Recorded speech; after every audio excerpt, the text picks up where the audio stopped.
Hi, girls, it's Mrs. Brisky. I'm here today to share this story with you, and I'm really excited about it. It's called Last Stop on Market Street, and it's written by Matt De La Pena, and the illustrations and pictures are done by Christian Robinson. This story is about a boy named CJ and his grandma, and they take a city bus all the way across town. And on the bus ride, CJ asks his grandma a lot of questions. He wonders why he can't ride in a car like his friend, and why he can't have headphones or earbuds like the older boys who get on the bus. And he wonders why they always get off in the dirty part of town. Well, all these questions are accompanied by responses from his grandma that are encouraging and uplifting, and they help him to see the beauty in his town and the world around him. And she's just a very uplifting grandma that has a beautiful message to share with CJ and all the readers. So I hope you enjoy this story. Last Stop on Market Street.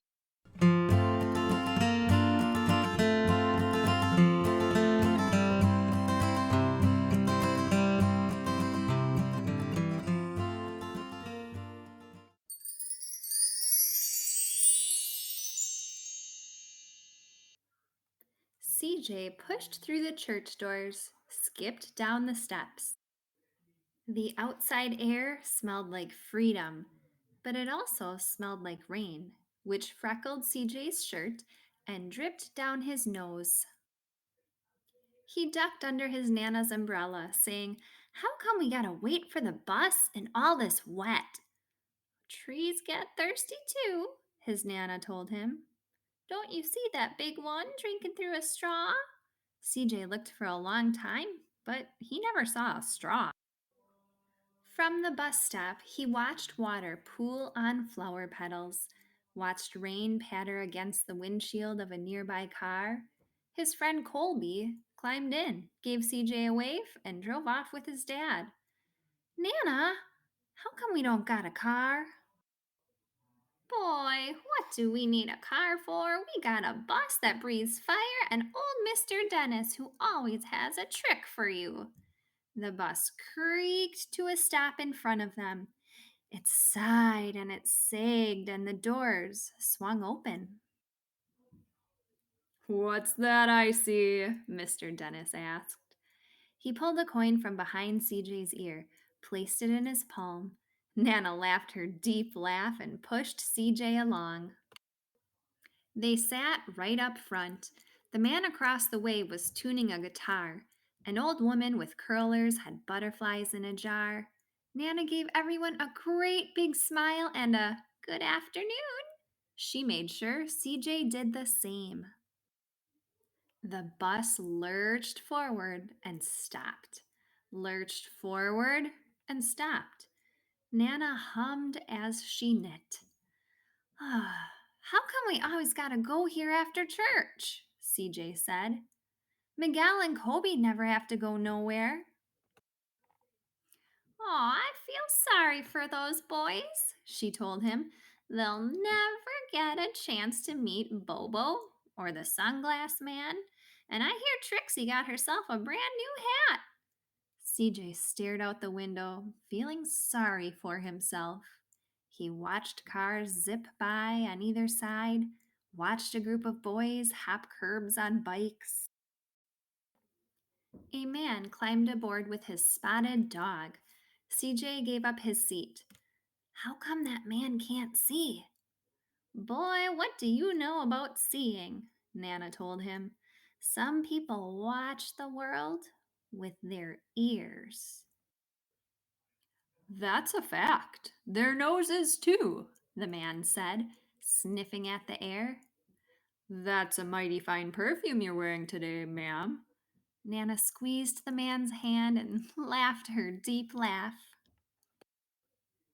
Two older boys got on next. CJ watched as they moved on by and stood in back. "Oh, sure wish I had one of those," he said. Nana set down her knitting. "What for? You got the real live thing sitting across from you. Why don't you ask the man if he'll play us a song?" CJ didn't have to. The guitar player was already plucking strings and beginning to sing. To feel the magic of music, the blind man whispered, I like to close my eyes. Nana closed hers too. So did CJ and the spotted dog. And in the darkness, the rhythm lifted CJ out of the bus, out of the busy city. He saw sunset colors swirling over crashing waves, saw a family of hawks slicing through the sky, saw the old woman's butterflies dancing free in the light of the moon. CJ's chest grew full, and he was lost in the sound, and the sound gave him the feeling of magic. The song ended, and CJ opened his eyes. Everyone on the bus clapped, even the boys in back. Nana glanced at the coin in CJ's palm. CJ dropped it in the man's hat.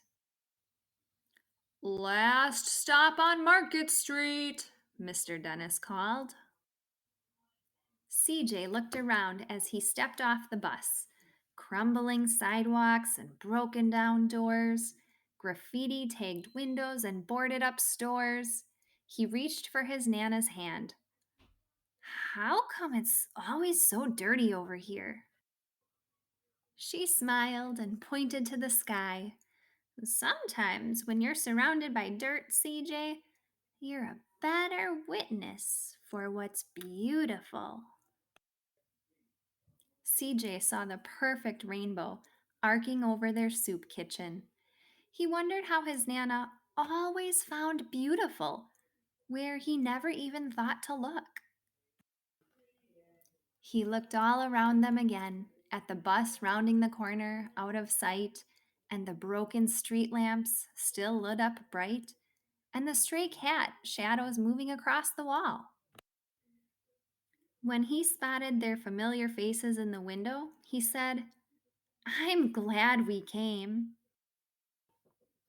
He thought his Nana might laugh her deep laugh, but she didn't. She patted him on the head and told him, Me too, CJ. Now, come on.